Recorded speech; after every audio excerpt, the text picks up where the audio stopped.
Hoy vamos a seguir con esta serie de sermones titulado La Gran Fortaleza. Y fíjense que comenzamos con esta serie de sermones en la primera prédica, los no de Dios. Definimos cuál era la gran fortaleza. ¿Cuál era la gran fortaleza? ¿Cuál? El orgullo. No me hagan cambiar el título y pongan el olvidar. El orgullo es la gran fortaleza. Y en la primera predicación, los no de Dios, definimos el orgullo y también explicamos cómo el orgullo a veces nos lleva a creer o entender que Dios siempre nos responde sí, que a veces pedimos cosas a Dios, preguntamos cosas a Dios en nuestra vida personal y damos por hecho que Dios siempre dice sí. Y vimos bíblicamente como muchas veces en la Biblia Dios responde, pero responde no, porque ese no también es bueno para nosotros.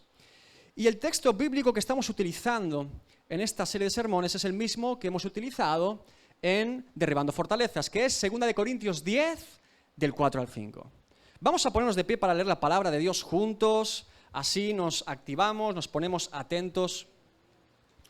2 Corintios 10, del 4 al 5, vamos a leerlo juntos como congregación. Dice: porque las armas de nuestra milicia no son carnales, sino poderosas en Dios para la destrucción de fortalezas, derribando argumentos y toda altivez que se levanta contra el conocimiento de Dios y llevando cautivo todo pensamiento a la obediencia a Cristo. Dios mío, te pido, Señor, en esta mañana que tú nos hables, Señor. Gracias, Dios mío, porque podemos congregarnos juntos como cuerpo de Cristo para adorarte en libertad, para escuchar tu palabra en libertad. Y te pedimos, Dios mío, que tú, Señor, irrumpas en este lugar para lanzarnos desafíos a nuestra vida cristiana y también, Señor, dirigirnos en el camino que debemos trazar contigo. En el nombre de Jesús, amén y amén. Pueden sentarse. Fíjense que en el texto bíblico hemos subrayado y toda altivez, todo orgullo, ¿sí? Y hoy vamos a ver, por medio de 3 ejemplos, de 3 reyes, cómo el orgullo afecta a nuestra vida. Hemos visto los no de Dios, hemos visto también Él se humilló a sí mismo, la predicación que compartimos en la Fraternidad de Galicia acerca de la humildad de Cristo, y hoy quiero seguir tratando, desarrollando y tener en consideración algunos efectos, causas y motivos que el orgullo produce en nuestra vida que son contrarios a la voluntad de Dios. Y como les digo, vamos a verlo a través de la vida de 3 reyes en la Biblia y de 3 profetas. Los 3 reyes y los 3 profetas podríamos titular esta prédica. Los 3 reyes vamos a ver cómo obstinadamente y de forma orgullosa se levantan en contra de la voluntad de Dios, y los 3 profetas van a ser el instrumento que Dios utiliza para traer juicio ante ese orgullo. El primer rey y el primer profeta que vamos a hablar hoy es Saúl y Samuel, una historia bastante conocida en la Biblia. Y quiero hacer un breve repaso cronológico de la vida del rey Saúl, hasta que fue desechado por Dios. Fíjense, es decir, no vamos a tratar cuando Saúl, después de ser desechado por Dios y David es ungido, Saúl quiere matar a David varias veces. Dice el texto bíblico también que Saúl venía un espíritu extraño, maligno, y le hacía y le atormentaba. Saúl consultó a una divina. No vamos a ir a esa parte. Simplemente antes de ser desechado por Dios, todo lo que el rey Saúl hizo en su vida. Lo primero que podemos advertir cuando leemos 1 Samuel 9, que es cuando comienza la historia de Saúl, es que es un joven que está buscando las burras de su padre por un monte. Su padre ha perdido unas burras y le pide a su hijo Saúl que vaya a buscarlas con su siervo. Y Saúl y su siervo no encuentran las burras. No parece muy hábil para la función que ha sido desempeñado, y de hecho es el siervo el que le dice a Saúl que consulten a un profeta, al profeta Samuel, para que les diga dónde están las burras. Esto usted lo puede encontrar en 1 Samuel 9, del 5 al 6. Y curiosamente, cuando Saúl se acerca al profeta Samuel, lo que él no puede esperar es que Samuel lo va a ungir como rey de Israel. ¿Sí? Así que es un joven buscando las burras de su padre y no las encuentra. Después podemos ver que cuando Samuel va a ungir como rey a Saúl, ese joven dice que él es de la familia más pequeña, de la tribu más pequeña, es decir, de Benjamín. Y en 1 Samuel 9:21 podemos ver esto. Parece un chico humilde, parece un chico sin pretensiones. Él dice que es poca cosa, que no vale mucho, que no tiene muchas aptitudes físicas ni cualidades para el reinado, Parece un chico humilde, hasta aquí todo bien. Parece Saúl un buen candidato para ser rey. Seguimos un poco más adelante y vemos que cuando ya es ungido como rey, el Espíritu de Dios viene sobre él y profetiza con los profetas. Interesante este Saúl. Esto usted lo puede comprobar en 1 Samuel 10:10. Y por último, cuando va a ser investido como rey en medio del pueblo de Israel, dicen que este joven se escondió en el bagaje, en las tiendas donde estaba su padre, porque tenía vergüenza, era tímido. Y lo tienen que ir a buscar escondido para que sea investido como rey. 1 Samuel 10:22. Es decir, este chico parece que tiene miedo escénico o no le gusta demasiado el protagonismo. Y si leemos hasta este capítulo en 1 Samuel, podríamos decir que Saúl es un buen candidato para rey, ¿sí? Parece un buen candidato. Humilde, tímido, no tiene demasiada consideración de sí mismo. Bueno, parece un chico interesante. Ahora vamos a ver lo que pasa cuando ya es rey, ¿sí? Lo primero que hace Saúl cuando es rey, empieza a rodearse de benjamitas, aduladores que le dicen, eres el mejor. Y poco después, cuando va a ir a la batalla, Samuel le dice que espere a que el profeta Samuel y sacerdote haga un sacrificio delante del pueblo. ¿Y qué hace Saúl? ¿Qué hace? Él mismo, como rey, hace el sacrificio. ¿Por qué? Porque el pueblo lo presiona, él se pone nervioso, ve que Samuel no llega y decide un benjamita, no levita, benjamita, hacer un sacrificio delante del pueblo de Israel, que es una blasfemia contra la ley de Dios. Estaba prohibido para cualquier persona que no fuera levita y sacerdote hacer semejante cosa. Pero el rey Saúl se toma esos atributos y decide hacerlo por su propia cuenta, extralimitándose en sus funciones de rey. Eso lo encuentra usted en 1 Samuel 13, 9 y 10.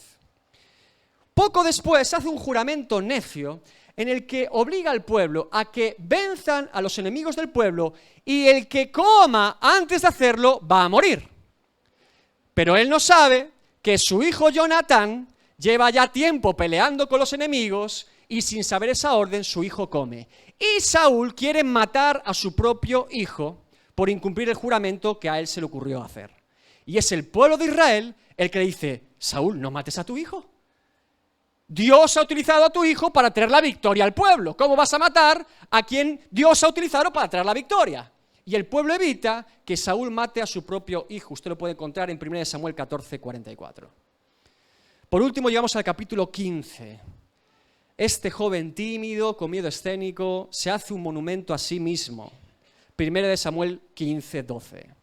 Y por último, desobedece un mandato de Dios específico en el que tiene que derrotar y matar a los amalecitas con todo su ganado, con todo su pueblo y evidentemente con el rey. Y él conserva la vida del rey de Amalec y lo grueso del ganado de Amalec. Y ahora llegamos al texto que quiero leer con usted, 1 Samuel 15, 17 al 31, o 17 al 30 es suficiente.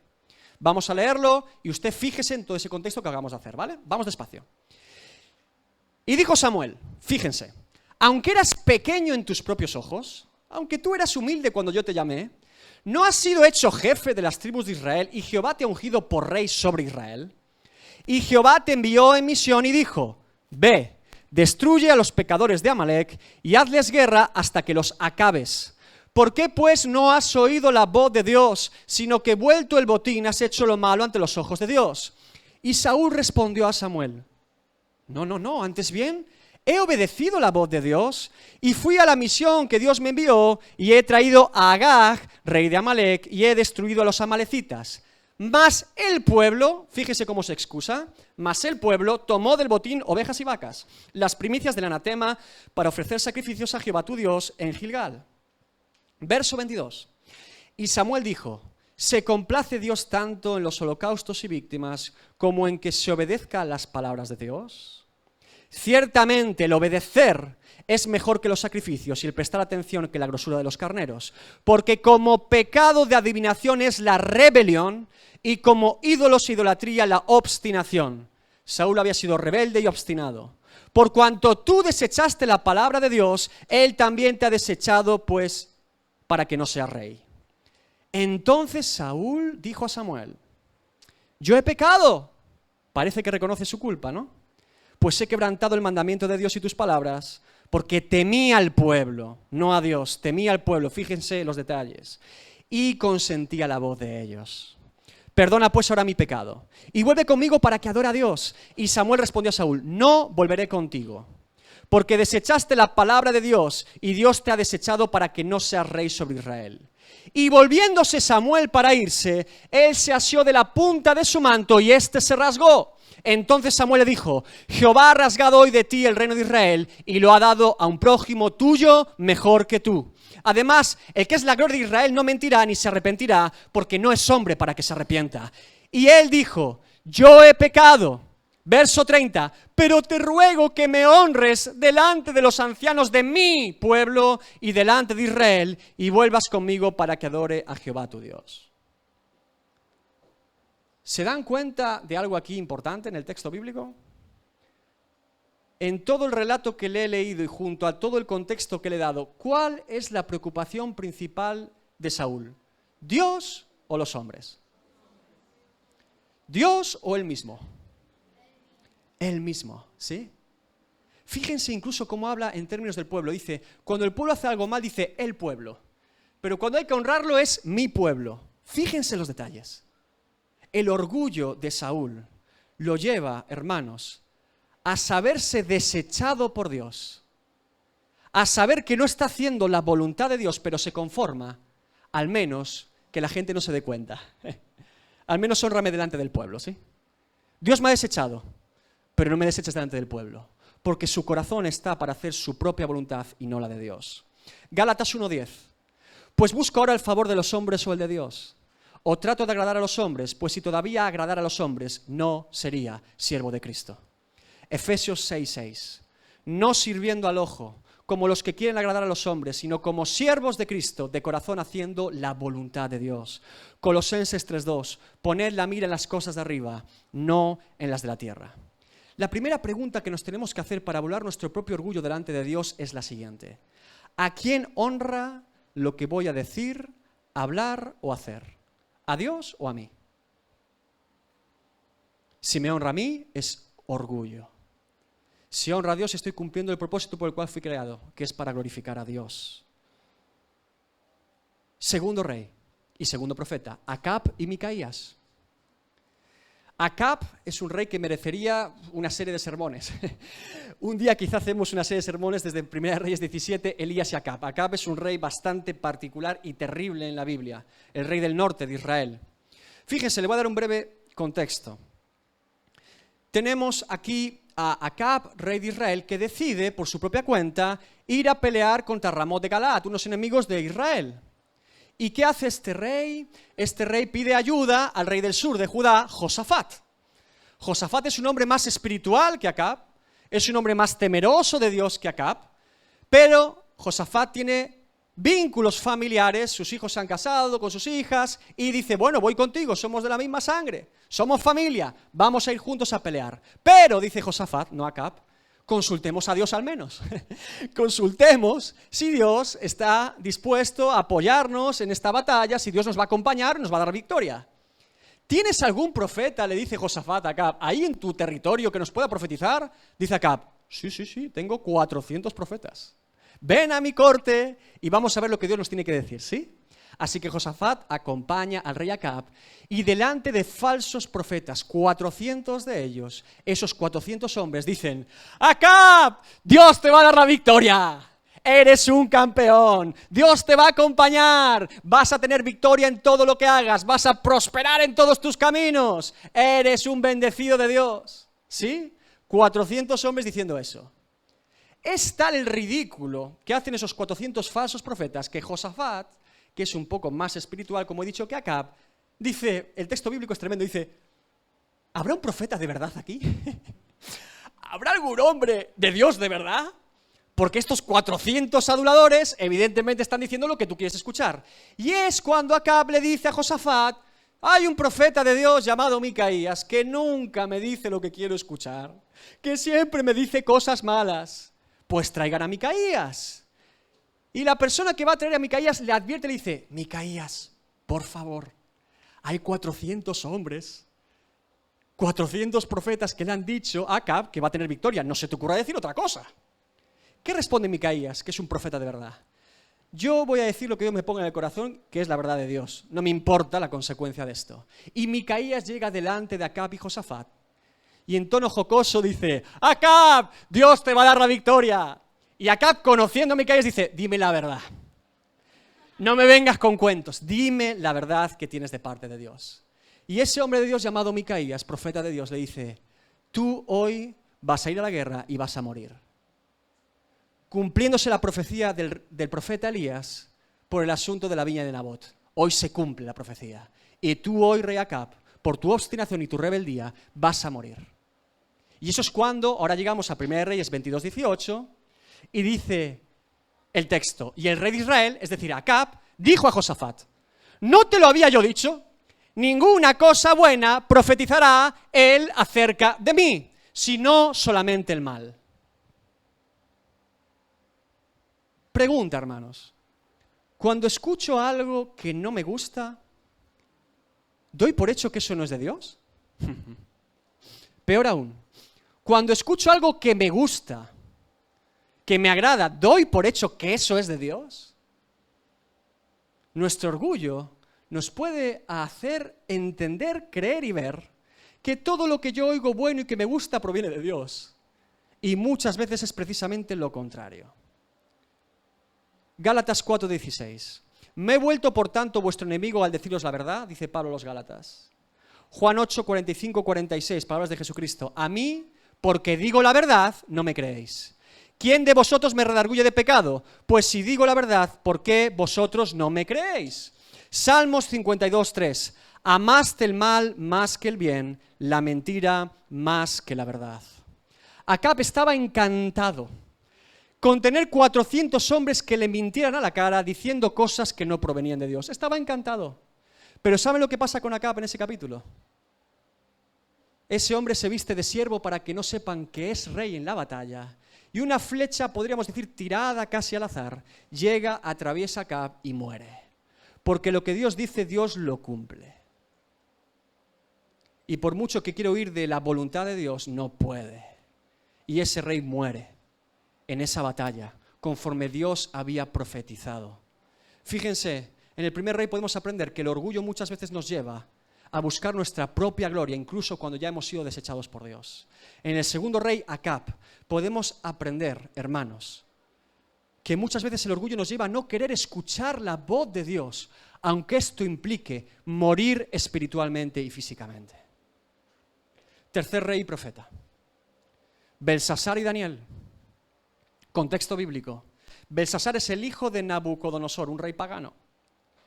Y este joven, nada más comenzar su reinado, no tiene la mejor idea que tomar los elementos y utensilios del templo de Dios, que habían sido llevados cuando Jerusalén fue destruida a Babilonia, tomar los utensilios del templo de Dios y utilizarlos para una fiesta de beber vino con sus mujeres y sus amigotes. Toma elementos que eran del templo de Dios para su propia fiesta personal y pagana. Y en medio de la fiesta, dice el texto bíblico, literalmente aparece una mano gigante que empieza a notar un texto indescriptible e indescifrable por el rey. Y el rey dice, ¿quién podrá entender este texto? Y de todos los sátrapas y entendidos de aquella época en Babilonia, llegan a la conclusión que solo Daniel, profeta de Dios, puede interpretar el texto. Y Daniel es llevado delante de Belsasar, y Belsasar le dice, si tú adivinas o sabes qué dice ese texto y lo interpretas, yo te convierto en el tercero del reino, te doy un montón de riquezas y de tierras. Y ahí vamos a Daniel 5, 17 al 27. Dice el texto bíblico, entonces Daniel respondió y dijo delante del rey, tus dones sean para ti, y da tu recompensa a otros. Me encanta, Daniel. No quiero nada tuyo. Leeré la escritura al rey y le daré la interpretación. El Altísimo Dios, oh rey, dio a Nabucodonosor, tu padre, el reino y la grandeza, la gloria y la majestad. Y por la grandeza que le dio, todos los pueblos, naciones y lenguas temblaban y temían delante de él. A quien quería mataba y a quien quería daba vida. Engrandecía a quien quería y a quien quería humillaba. Mas cuando su corazón se ensoberbeció y su espíritu se endureció en su orgullo, fue depuesto del trono de su reino y despojado de su gloria. Y fue echado de entre los hijos de los hombres y su mente se hizo semejante a la de las bestias. Y con los asnos monteses fue su morada. Hierba le hicieron comer como a un buey y su cuerpo fue mojado con el rocío del cielo hasta que reconoció que el Altísimo Dios tiene dominio sobre el reino de los hombres y que pone sobre él al que él le place. Y tú, su hijo Belsasar, no has humillado tu corazón sabiendo todo esto, sino que contra el Señor del cielo te has ensoberbecido e hiciste traer delante de ti los vasos de su casa, y tú y tus grandes, tus mujeres y tus concubinas, bebisteis vino en ellos. Además de esto diste alabanza a dioses de plata y oro, de bronce, de hierro, de madera y de piedra, que ni ven, ni oyen, ni saben, y al Dios en cuya mano está tu vida y cuyos son todos tus caminos, nunca honraste. Entonces, de su presencia fue enviada la mano que trazó esta escritura. Y la escritura que trazó es Mene, Mene, Tekel, Uparsin. Esta es la interpretación del asunto. Mene, contó Dios tu reino y le ha puesto fin. Tekel, pesado has sido en balanza y fuiste hallado falto. Peres, tu reino ha sido roto y dado a los medos y a los persas. Fuerte el texto bíblico, ¿verdad? Y lo más tremendo de este texto bíblico es que mientras Daniel está profetizando el juicio de Dios a ese rey pagano, simultáneamente los medos y los persas esa misma noche están desviando el curso del río, entrando en Babilonia y Belsasar muere. Es decir, el juicio viene simultáneo a la medida que está siendo pronunciado. ¿Qué podemos aprender de esta historia, hermanos? A veces el orgullo nos lleva a pretender, querer, profanar la santidad de Dios. Juguetear con los asuntos santos de Dios, creernos que podemos tener una vida disoluta y profana y de repente por algún motivo llegar a un lugar religioso y de repente somos muy santos, ¿sí? Tenemos una vida disoluta y lejana de Dios, pero sin embargo en momentos puntuales nos creemos muy santos o capaces de jugar con lo santo de Dios. Levítico 10 del 1 al 2. Nadab y Abiú, hijos de Aarón, tomaron cada uno su incensario y pusieron en ellos fuego, sobre el cual pusieron incienso y ofrecieron delante de Jehová fuego extraño, que él nunca les mandó, desobediencia. Y salió fuego delante de Dios y los quemó, y murieron delante de Dios. Hechos 5 del 3 al 5. Y dijo Pedro, Ananías, ¿por qué llenó Satanás tu corazón para que mintieses al Espíritu Santo y sustrajeses del precio de la heredad? Reteniéndola, no se te quedaba a ti, y vendida no estaba en tu poder. ¿Por qué pusiste esto en tu corazón? No has mentido a los hombres sino a Dios. Al oír Ananías estas palabras cayó y expiró, es decir, murió. 1 de Pedro 1, 15, 16. Sino como aquel que os llamó es santo, sed también vosotros santos en toda vuestra manera de vivir, porque escrito está, sed santos porque yo soy santo. Hemos visto 3 ejemplos de 3 reyes en el que su orgullo revela y muestra cómo Dios trae juicio directo contra ellos. Un breve repaso: el orgullo nos lleva a querer nuestra propia gloria o nuestro propio honor, incluso cuando estamos siendo ya desechados por Dios y no haciendo la voluntad de Dios. Saúl dijo, hónrame al menos delante de los hombres, aunque yo ya esté deshonrado delante de Dios. No. Segundo, el orgullo nos lleva a querer escuchar cualquier tipo de voz que nos agrada y no escuchar lo que Dios nos tiene que decir, aunque eso implique nuestra propia muerte espiritual y física, rey Acab. Y por último hemos visto también que el orgullo nos lleva a pretender profanar la santidad de Dios, a juguetear y a jugar con las cosas de Dios. Un pie en el mundo, un pie en la iglesia. Y no quiero recordar el texto bíblico en Apocalipsis que dice, por cuanto eres tibio te vomitaré de mi boca. Es decir, quiero ser santo pero solo en la iglesia. Me quiero portar bien delante de Dios y hacer las cosas que Dios me propone solo aquí, pero en mi casa hago lo que yo quiero, como yo quiero y cuando yo quiero. No funciona, hermanos. Estamos jugando con algo muy peligroso. Ahora bien, después de este repaso a estos 3 reyes y profetas, quiero hacer una aplicación práctica al mensaje, porque muchas veces escuchamos este desafío de parte de Dios y decimos, sí, la verdad que el orgullo es terrible, ¿eh? Sí, la verdad que... pero quiero aplicarlo a nuestra vida hoy de una manera práctica. Vamos a hacer un breve estudio o un breve repaso de cosas que ya hemos mencionado. Fíjese, hace algunos domingos le dije que todo creyente, hijo de Dios, vive 3 etapas en su vida en Cristo, ¿sí? ¿Alguien lo recuerda? Justificación, santificación, glorificación. Vamos a repasarlo juntos porque así lo aprendemos mejor. Justificación, santificación, glorificación. Y cuando decimos glorificación, una sonrisa sale de nuestro rostro. ¿Sí? Correcto, bien. Y vimos también, brevemente hago un repaso, que la etapa de justificación en Cristo es ni más ni menos el momento en el que el Evangelio fue presentado en nuestras vidas, pero a diferencia que en otras ocasiones o con otras personas, ese Evangelio trajo fruto en nuestra vida. Por medio del Espíritu Santo tuvimos convicción de pecado, por medio de esa convicción de pecado nos arrepentimos de nuestros pecados delante de Dios, sabiéndonos pecadores, alejados, descarriados como ovejas, cada cual se apartó por su camino, y por último, confesamos pues que por medio de Cristo como nuestro Señor y Salvador no tenemos por qué seguir viviendo así. Y ahora somos nuevas criaturas en Cristo, regenerados. Pónganlo en el orden que usted quiera, pero esos 4 puntos son necesarios en la justificación en Cristo. Nueva criatura en Cristo, convicción de pecado, arrepentimiento, confesar a Jesús como Señor y Salvador. Y a veces hablamos entre hermanos y alguno dice, bueno, yo no tengo un día en concreto que pasó eso, fue un periodo durante semanas, meses, años.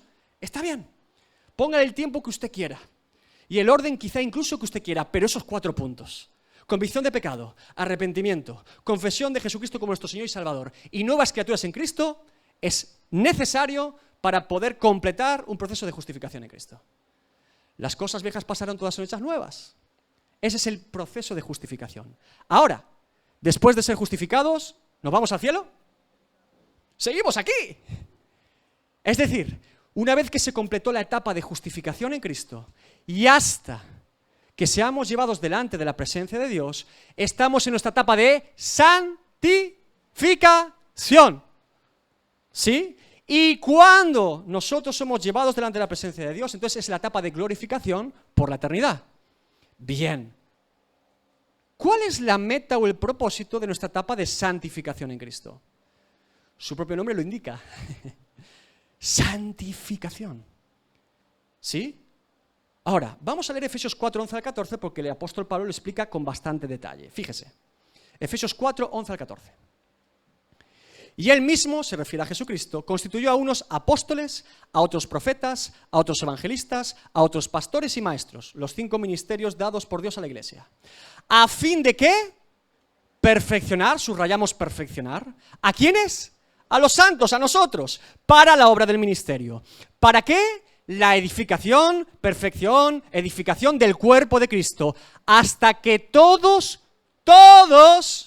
no algunos, todos como cuerpo de Cristo, lleguemos ¿a qué? A la unidad de la fe y del conocimiento del Hijo de Dios, a un varón perfecto, a la medida de la estatura de la plenitud de Cristo. ¿Para qué? Para que ya no seamos niños fluctuantes, llevados por doquiera de todo viento de doctrina, por estratagema de hombres que para engañar emplean con astucia las artimañas del error. Hermanos, el apóstol Pablo no está hablando de la etapa de justificación, ni tampoco de la glorificación. Está hablando de la etapa ¿de qué? ¿De cuál? De la santificación.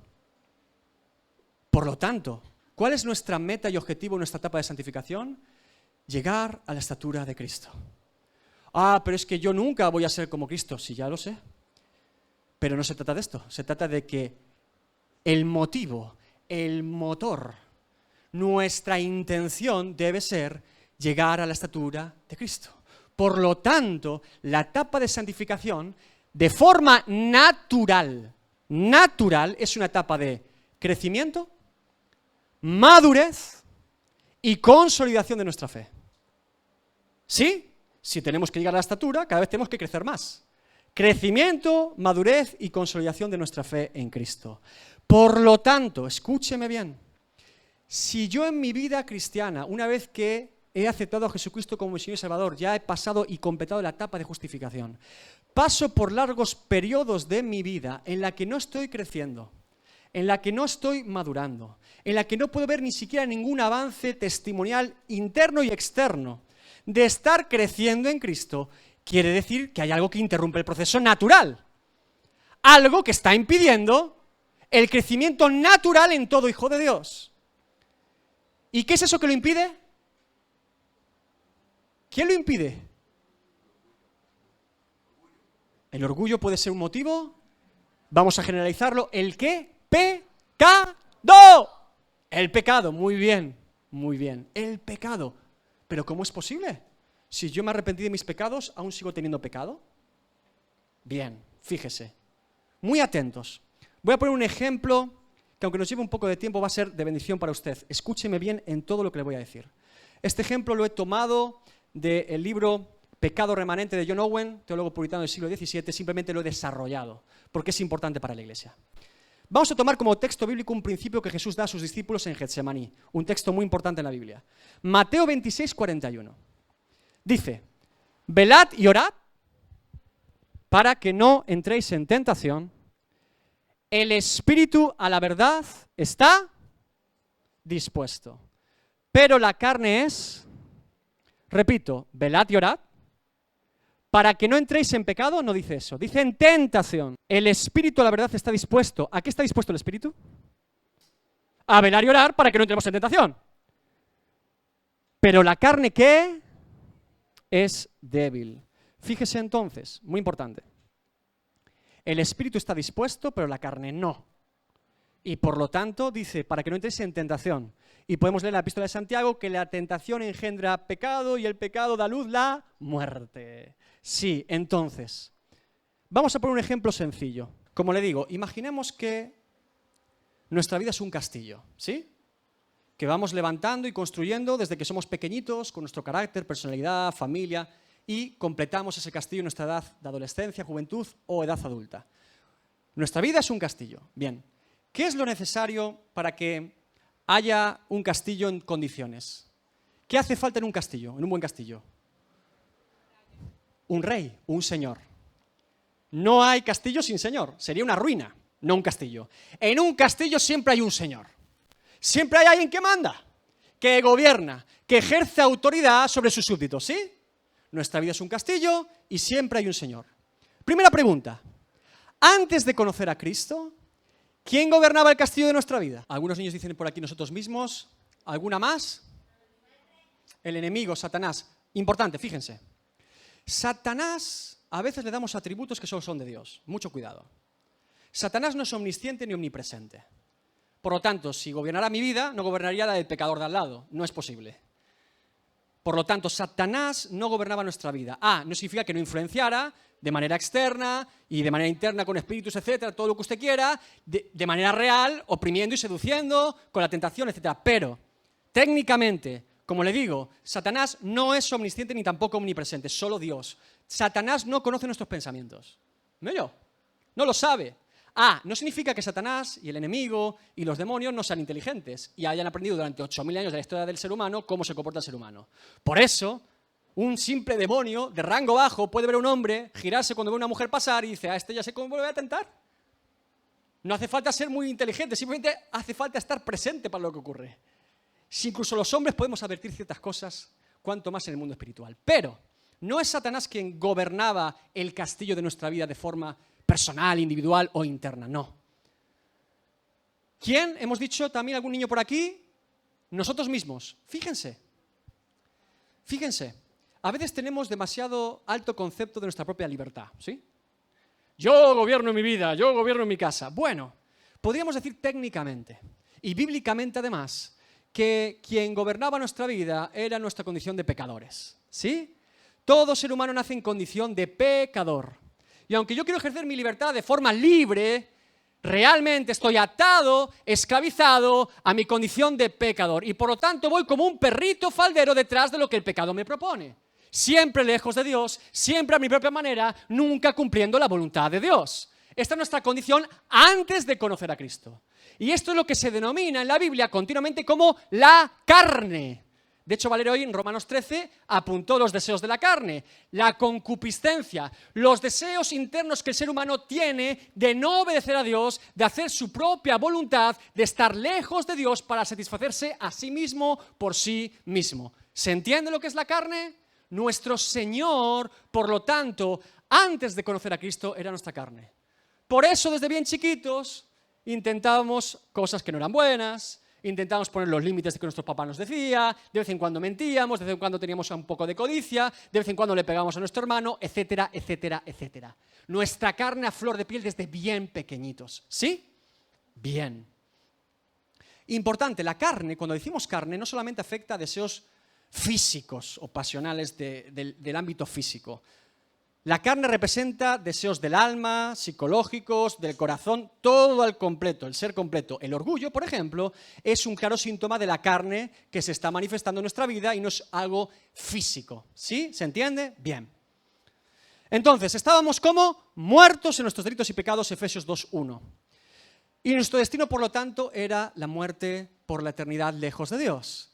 Y también estábamos muertos espiritualmente. Nuestro espíritu estaba inoperativo, no tenía vida, no era capaz de vivir. Ahora bien, cuando decimos que nacemos de nuevo, esto lo podemos encontrar en Juan 3, cuando Jesús habla con Nicodemo. ¿Ese nuevo nacimiento es físico? ¿Es un nacimiento qué? Espiritual. Es decir, nuestro espíritu nace. Nuestro espíritu por primera vez tiene vida. Tiene vida por primera vez. Por eso, en Juan 3, del 5 al 6 dice, respondió Jesús, de cierto te digo, que el que no naciere de agua, arrepentimiento, y del espíritu, no puede entrar en el reino de Dios. Lo que es nacido de la carne, carne es. Y lo que es nacido del espíritu, espíritu es.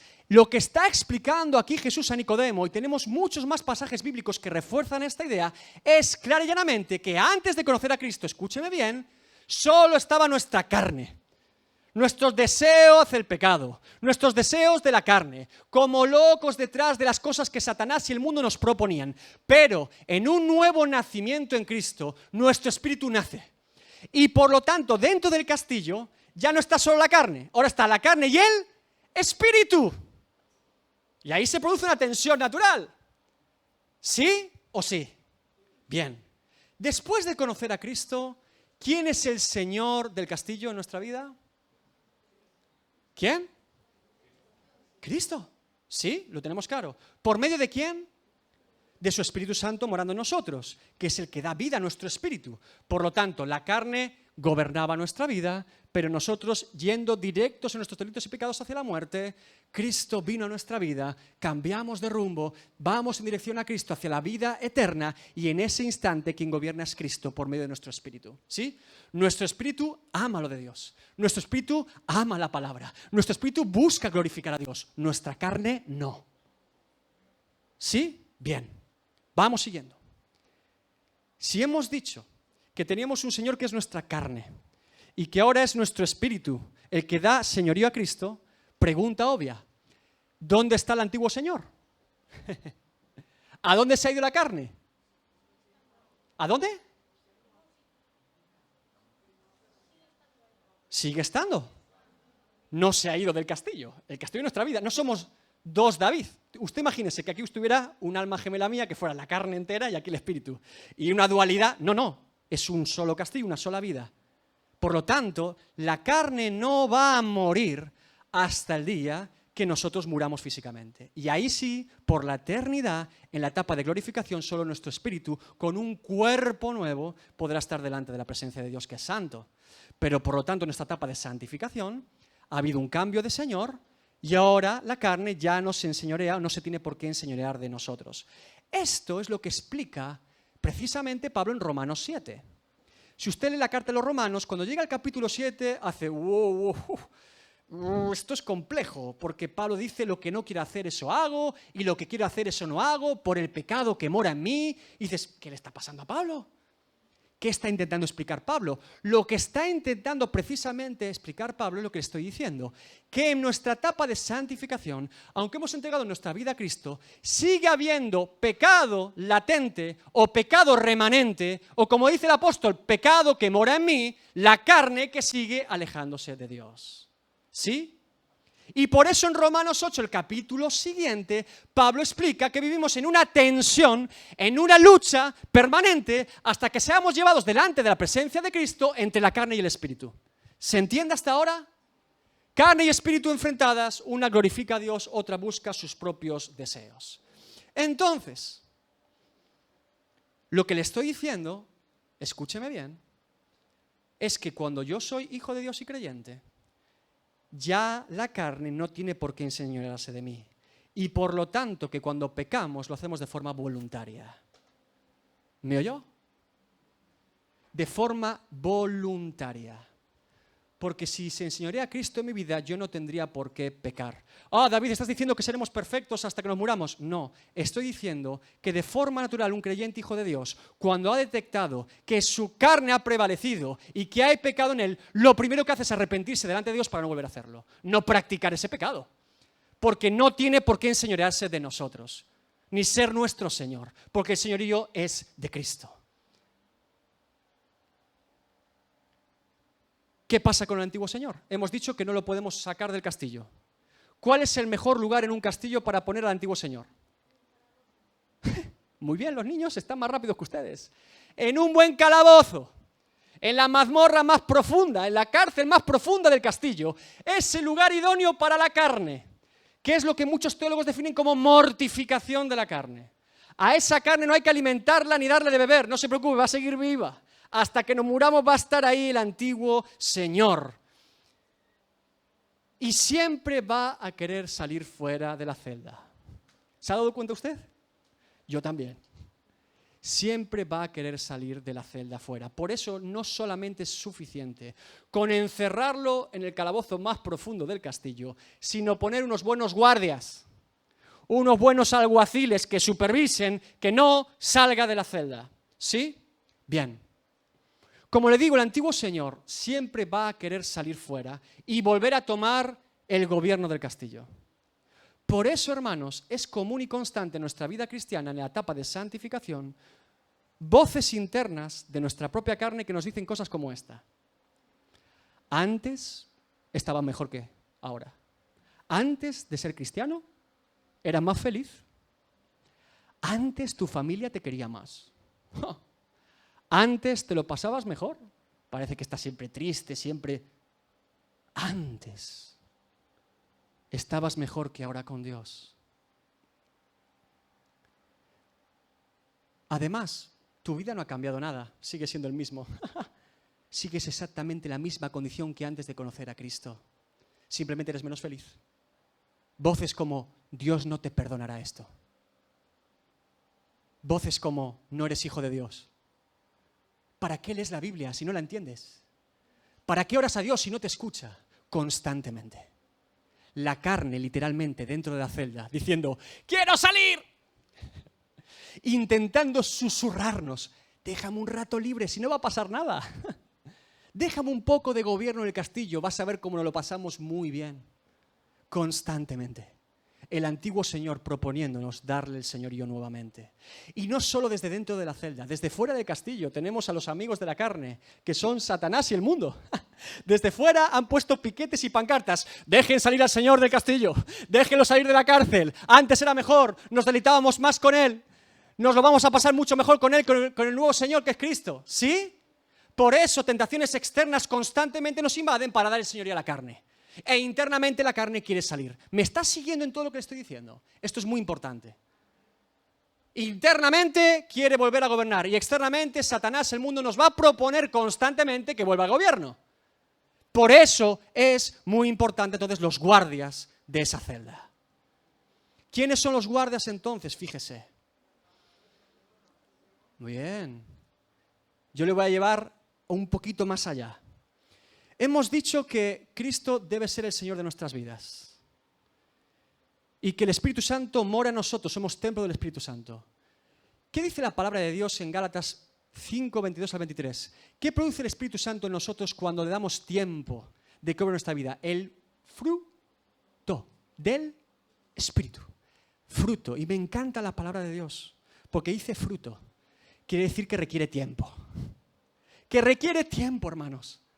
Porque para que un fruto dé fruto, para que una planta dé fruto, necesita ser plantada, regada, esperada con paciencia para que dé fruto. Es decir, lo que está diciendo la palabra de Dios es que si doy tiempo suficiente en mi vida para que Cristo gobierne y se enseñoree en mi vida, podré ver fruto del Espíritu en mi vida. Pero muchas veces cortamos la planta antes y le damos el señorío a la carne. Pero ¿qué ocurre con el fruto del Espíritu? ¿Qué es el fruto del Espíritu? Amor, gozo, paz, paciencia, benignidad, bondad, fe, mansedumbre, templanza o dominio propio. ¿Sí? Unos buenos guardias, ¿no le parece? Cuando viene la tentación de la carne, el amor puede apagar esa tentación. El gozo, la paz, la paciencia, todo el fruto al completo del Espíritu. Y a este fruto le quiero añadir las virtudes del Espíritu. Las virtudes del Espíritu están presentes en toda la palabra de Dios y también son necesarias como guardias de esa cárcel. Tenemos el contentamiento, la abnegación, la piedad, la gratitud, la generosidad, la caridad, la hospitalidad y muchas otras virtudes espirituales que el Espíritu Santo pone en nosotros. ¿Sí? Fruto del Espíritu, virtudes del Espíritu. Por eso, cuando viene el odio a nuestra vida, el rencor, el amor de Dios y la piedad de Dios apagan ese dardo del maligno, apagan el intento de la carne de levantarse, ¿sí? Ahora sí, ¿cómo alimentamos a los guardias? ¿Cómo los tenemos activos, atentos, vigilantes? Ahora sí, oración, ayuno, meditación, palabra de Dios, vida en santidad. Nunca me cansaré de predicar esto. Oración, ayuno, meditación, lectura de la palabra, escudriñar la palabra, conocer la palabra, poner por obra la palabra y vida en santidad delante de Dios y de los hombres. Escúcheme, que no le vendan cuentos chinos. ¿Me oyó? Yo sé que en la etapa moderna en la que vivimos siempre hay alguna novedad nueva. Ahora la vida cristiana es esto y si usted hace esto tendrá éxito en su vida. Me es indiferente. No me importa lo que un charlatán tenga que decir acerca de una Biblia que no conoce. No me interesa. Porque no es bíblico y por lo tanto es irrelevante. Desde que Dios creó al ser humano hasta que Cristo venga por su iglesia, oración, ayuno, meditación, palabra de Dios y vida en santidad delante de Dios y de los hombres. ¿Sí? ¿Sí o sí? Amén. Bien. Fíjese, ¿qué dice 1 Corintios 1:11? Que seamos imitadores ¿de quién? Vamos a hacer una cosa, no se fíe de mí, tampoco se fíe de cualquier otro, fiémonos de la palabra. ¿Tenemos que ser imitadores de quién? Bueno, vamos a imitar a Cristo entonces. Oración. Vamos a los 4 evangelios y veamos cuántas veces Jesús oraba. ¿Qué le parece? ¿Cuántas? Constantemente, en todo momento. Diario y constantemente tenemos relatos del evangelio que nos anuncian que Jesús oraba al Padre. Tenemos el relato en Lucas 6:12 que dice que oró al Padre para poder elegir a sus discípulos. Tenemos textos bíblicos que nos dicen que después de estar toda la noche sanando enfermos, a la mañana primera hora, iba a lugares desiertos para orar al Padre, Marcos 1, 34, 35. Y también tenemos que iba a zonas desiertas y montañosas para orar al Padre, Marcos 6, 46. La oración de Cristo era constante y diaria en su ministerio, en su vida. No piense en lo que yo le diga, fíjese en las Escrituras. Oración. El ejemplo de Cristo es claro. ¿Qué decir del ayuno? Comienza su ministerio con 40 días de ayuno, sin comer ni beber de forma sobrenatural. Mateo 4:2. Oración, ayuno, meditación. ¿Qué es la meditación? No hacer otra cosa que no sea la voluntad de Dios. Siempre alineado en la voluntad de Dios. Ese era Jesucristo. Tenemos infinidad de textos bíblicos, Juan 5:30, pero muchos otros que dicen, no vengo a hacer mi voluntad, sino la voluntad del Padre. ¿Palabra? ¿Cuántas veces Jesús cita el Antiguo Testamento para hablar con los fariseos o con sus discípulos? Pero le digo más. Es que resulta que Jesucristo es la palabra de Dios. Es el verbo hecho carne, Juan 1:14, que literalmente es la revelación de la palabra hecha carne para nosotros. Jesús es la palabra de Dios, por la cual fue todo creado. Él es el verbo hecho carne. Él es mismo, en sí mismo, la palabra de Dios, la revelación de Dios al hombre en plenitud. Y por último, la santidad delante de Dios y de los hombres. Bueno, simplemente coja Mateo 1:1 hasta Juan 21, el último versículo, donde dice amén, y todos los 4 evangelios es la santidad de Jesucristo. Tendríamos que leer los 4 evangelios, ¿sí? Oración, ayuno, meditación. palabra de Dios y vida en santidad delante de Dios y de los hombres. Hasta que Cristo venga por su iglesia. Es la manera por la cual nos relacionamos con Dios. Es la manera por la cual nutrimos nuestro espíritu. ¿Sí? Bien. Fíjese.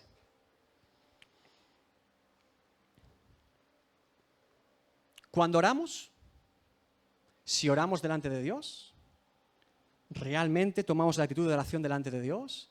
¿Estamos buscando la voluntad de Dios? ¿Estamos buscando hablar con Dios y que Él nos hable? Todo ese tiempo que dedicamos a orar, no estamos pecando. ¿Sí? Literalmente, si dedicáramos grandes tiempos de oración en nuestra vida, pecaríamos bastante menos. Porque es tiempo que estoy dedicando a conocer la voluntad de Dios y a hablar con Dios. ¿Sí? El ayuno. ¿Por qué es importante el ayuno, hermanos? Porque el ayuno es un ejercicio espiritual que nos permite someter la carne en algo muy básico como el alimento. Y cuando llegue una tentación más fuerte de la carne, sabremos decir que no. Yo es que quiero comer, dice el estómago. Ya, pero te vas a aguantar. ¿Por qué? Porque el espíritu gobierna la carne. Tan sencillo como ese ejemplo espiritual. La meditación. ¿Qué es la meditación? La gran olvidada en este tiempo en la vida cristiana. ¿Qué es la meditación, hermanos? Meditar es dejar la mente en blanco, meditación oriental, los chakras, los mantras. Mucho cuidado con eso, ¿me oyó? Mucho cuidado. Jamás en la Biblia se dice que un creyente debe dejar su mente en blanco absolutamente en ninguna circunstancia. La mente es siempre activa para conocer la voluntad de Dios. Lo único que ocurre cuando dejamos la mente en blanco es que alguna cosa extraña ocurra, pero no precisamente proveniente de Dios. Mente en blanco nunca. Muchas veces no entendemos cómo obra el Espíritu Santo, pero seamos bíblicos entonces.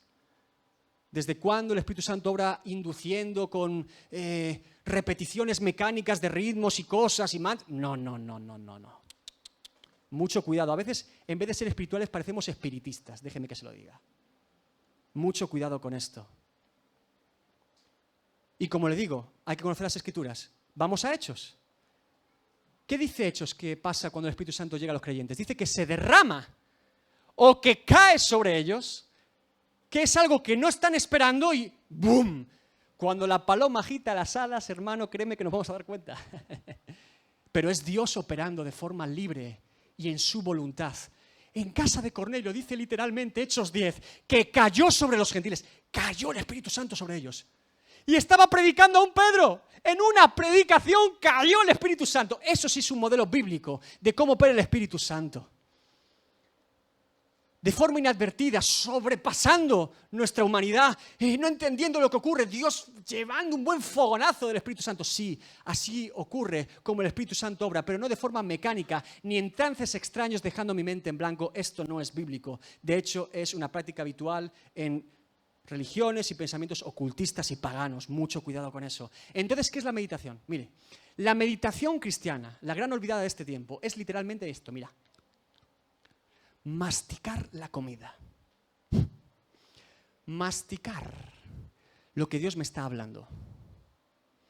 Tomarme el tiempo necesario, en mi tiempo de oración, en mi tiempo de lectura bíblica, en mi tiempo después de escuchar la palabra de Dios congregacionalmente, a digerir, masticar y digerir el alimento que Dios me da. Porque muchas veces lo vomitamos hacia afuera. Llega y... porque no estamos masticando para seguir nutriéndonos más. La meditación, la gran olvidada de este tiempo, es tomarme tiempo en mi vida de oración, en mi vida de lectura de la palabra, para entender, y no solo entender, sino poner por obra en mi vida lo que estoy entendiendo. Porque si no, escucho mucho, recibo mucho, pero no puedo avanzar en mi santificación en Dios. La meditación en Dios. Fíjense cómo es la meditación en Dios que nos hace muchas veces ser más sabios. No por nuestra propia sabiduría, sino por entender la voluntad de Dios. Muchas veces en nuestra vida hacemos esto. Vamos por un camino, ¿sí? Vamos por un camino. Y tenemos un camino a la izquierda y un camino a la derecha. Y decimos, tengo dos opciones. O me voy a la izquierda o me voy a la derecha, ¿sí? Nosotros ahora estos días que hace calor vamos con Ayala ahí al monte de ahí atrás y nunca encontramos lo que buscamos. Pero nos perdemos por ahí, entonces a veces llegas por un camino andando. Tengo la izquierda por un lado, la derecha por el otro. Y decimos, tengo dos opciones, o voy por aquí o voy por allá, ¿sí? Realmente, si meditáramos en esa circunstancia, sabríamos que no tenemos dos opciones, tenemos 4. Puedo ir por la izquierda, puedo ir por la derecha, puedo pararme y simplemente no decidir ahora. No decido todavía. A lo mejor viene un caminante y me dice, vete por la derecha, que ahí encontrarás. ¿Sí? No tengo por qué tomar la decisión ya. Podría pararme y esperar. O también podría volver por mi propio camino. No hay 2 opciones, realmente hay 4. ¿Sí? Pero requiere pensar y meditar. Hermanos, escúcheme, la voluntad de Dios no solamente es importante en la dirección, sino también en el tiempo. La voluntad de Dios es conocer la dirección de Dios y el tiempo, kairos de Dios. Porque muchas veces un sí hoy puede ser desastroso para mi vida, pero un sí dentro de un mes es cumplir la voluntad de Dios. Pero no esperamos en el tiempo de Dios, solo en la dirección, y nos equivocamos. La meditación es fundamental en nuestra vida cristiana. ¿Qué decir de la palabra de Dios? Termino ya. ¿Qué decir de la palabra de Dios? Viene más cortante que una espada de 2 filos y discierne los pensamientos y las intenciones del corazón, Hebreos 4:12. Y dice el texto bíblico que separa el alma del espíritu. ¿Qué está diciendo el texto bíblico? Literalmente, que la palabra de Dios es capaz de distinguir cuando yo voy a ella si lo que yo hago, lo que yo digo, lo que yo pienso, lo que yo decido proviene de la carne o del espíritu. ¿Quién inspiró la palabra? El Espíritu Santo de Dios. Es capaz de separar lo que proviene de mi carne de lo que proviene de mi espíritu. ¿Sí? Por eso está siempre debajo del brazo. ¿Me oyó? Lámpara es a mis pies tu palabra. Hermano, es que yo no conozco las Escrituras, entonces léalas más. Hermano, es que me cuesta entender las cosas, entonces venga a un estudio bíblico. No tenemos excusa en todo tipo de formatos, en nuestra propia lengua. Les recuerdo, hermanos, que muchas etapas de la vida, de la historia de la Iglesia, no se podía leer la Escritura en nuestro propio idioma. Nosotros sí. Y en todo tipo de formatos, y en todo tipo de versiones, incluso dibujada para los niños. No tenemos excusa delante de Dios de no conocer la palabra de Dios. Y por último, vida en santidad. Cada vez que pongo por obra todo lo que Dios me habla, todo lo que he meditado en Dios, vemos cómo Dios trae fruto a nuestra vida. Vida en santidad delante de Dios y de los hombres. ¿Esto quiere decir, hermanos, que nuestra vida de santificación debe crecer y madurar? Sí. ¿Quiere decir, por tanto, que podemos llegar a un punto en el que la carne ya no tenga influencia o no esté intentando salir? No. Mucho cuidado con la autocomplacencia o la autosatisfacción. El día que yo creo, el día que usted y yo creemos que nuestras fuerzas podemos someter a la carne, que nuestras fuerzas podemos hacerlo bien delante de Dios y no agarrados a Cristo, ese día el orgullo ya se levantó y la carne ya está gobernando. Piénselo. ¿Quién te va a decir semejante cosa más que la propia carne? Mucho cuidado, hasta el día que nos muramos en una cárcel encerrada, por medio de unos buenos guardias, por medio de nutrir a esos guardias. ¿Sí? Me estás diciendo, David, que la vida cristiana, por lo tanto, el crecer en mi santificación en Dios, es un ejercicio diario, constante de examinar cada pensamiento, cada intención, cada palabra que sale por mi boca y cada decisión. Sí. Sí. Me estás diciendo, David, entonces, que antes de hablar, lo primero que tendría que hacer es pensar si eso que voy a decir proviene de mi carne o de mi espíritu. Sí. Me estás diciendo entonces que cada vez que tomo una decisión en mi vida, antes de tomarla, tendría que discernir, por medio de la palabra, de la oración, de la meditación, si eso proviene de mi carne o de mi espíritu. Sí. Entonces, David, vamos a hablar mucho menos. Sí. Entonces vamos a decidir mucho menos cosas. Sí. Sí y sí y sí. ¿A quién pregunto las decisiones que tomo? ¿A Dios o a mí mismo? ¿A quién consulto las palabras que pronuncio? ¿A Dios o a mí mismo? ¿Bajo qué señorío someto mis pensamientos, intenciones y deseos? Gálatas 6:8. Porque el que siembra para su carne, de la carne segará corrupción, siembra y cosecha. Mas el que siembra para el Espíritu, del Espíritu segará vida eterna. Santiago 4:5-6. ¿O pensáis que la Escritura dice en vano, el Espíritu que Él ha hecho morar en nosotros nos anhela celosamente? Pero Él da mayor gracia. Por esto dice, Dios resiste a los soberbios y da gracia a los humildes. Póngase de pie esta mañana. Los niños se han portado muy bien, han aguantado mucho. Encima el pastor se ha alargado. Qué terrible este pastor. Ay, muchas gracias, niños.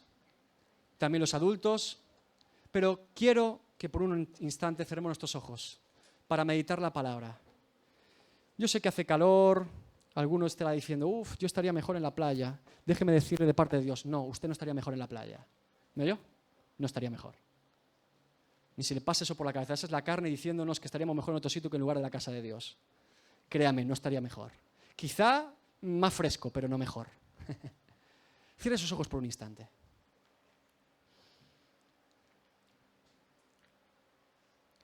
Dios mío, hemos hablado muchas cosas en esta mañana. Yo sé que quizás demasiada información, pero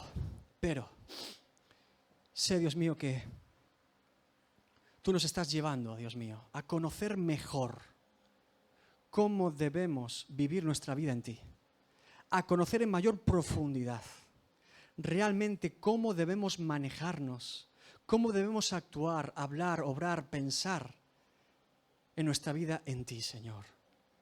Porque si decimos que somos hijos de Dios y que Jesucristo es nuestro Señor, esto implica muchas cosas, muchas cosas.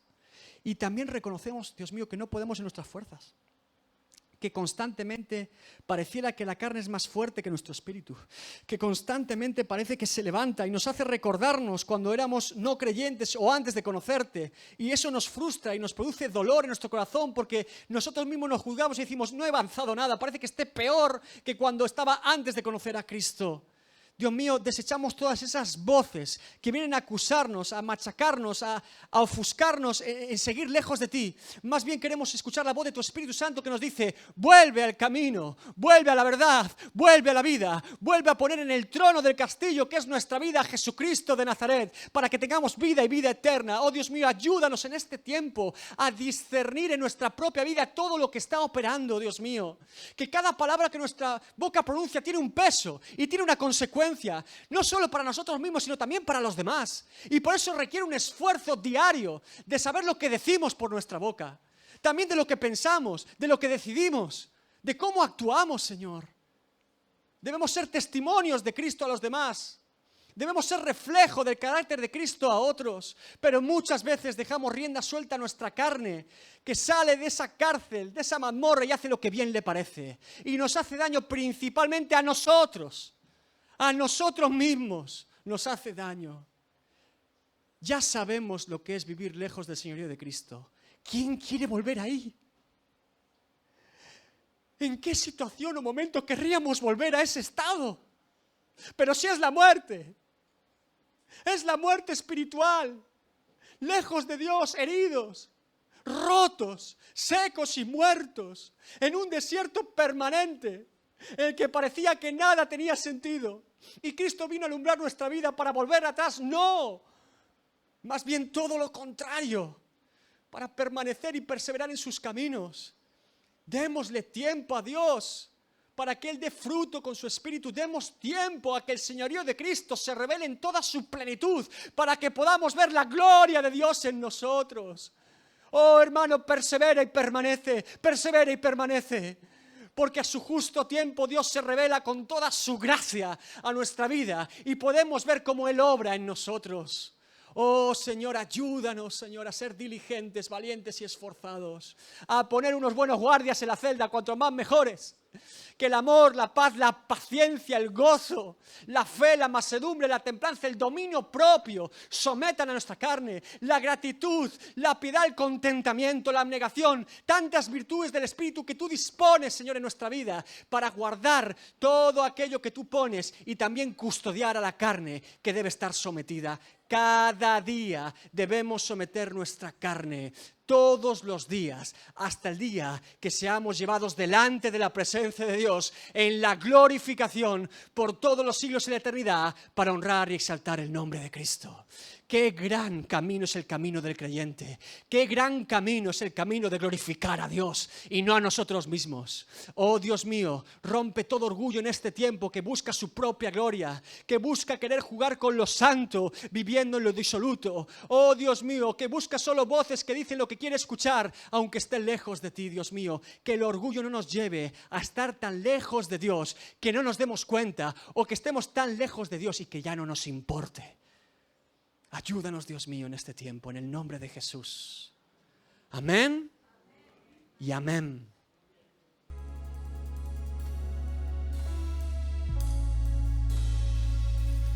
Oh Padre del cielo, santo eres tú, tu reino desciende, tu voluntad se hará.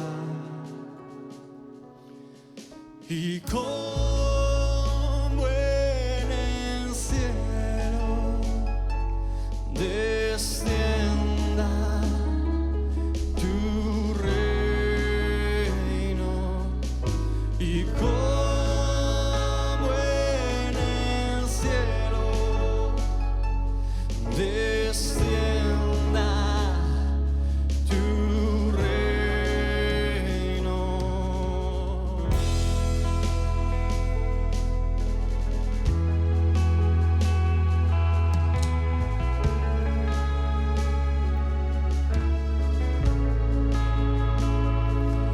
Oh Padre del cielo, santo eres tú, tu reino desciende, tu voluntad se hará. Y como en el cielo descienda tu reino, y como en el cielo descienda tu reino, y como en el cielo descienda tu reino, y como en el cielo descienda tu reino.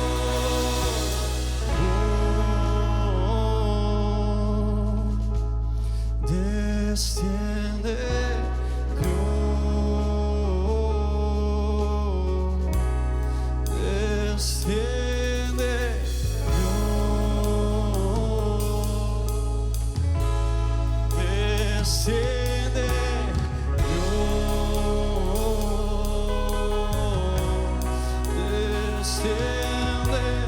Dios, desciende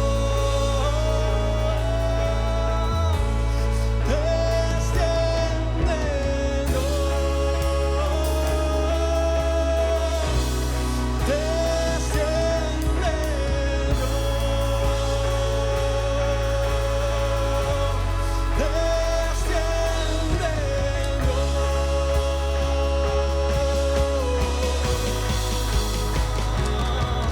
y tuyo es el reino, tuyo es el poder, tuya es la gloria por siempre. Amén. Sí, tuyo es el reino, tuyo es el poder, tuya es la gloria por siempre. Amén. Y tuyo es el reino, tuyo es el poder, tuya es la gloria por siempre. Amén. Sí, tuyo es el reino, tuyo es el poder, tuya es la gloria por siempre.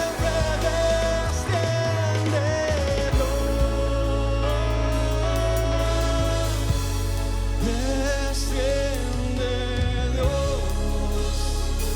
oh, desciende Señor, oh, invocamos tu nombre.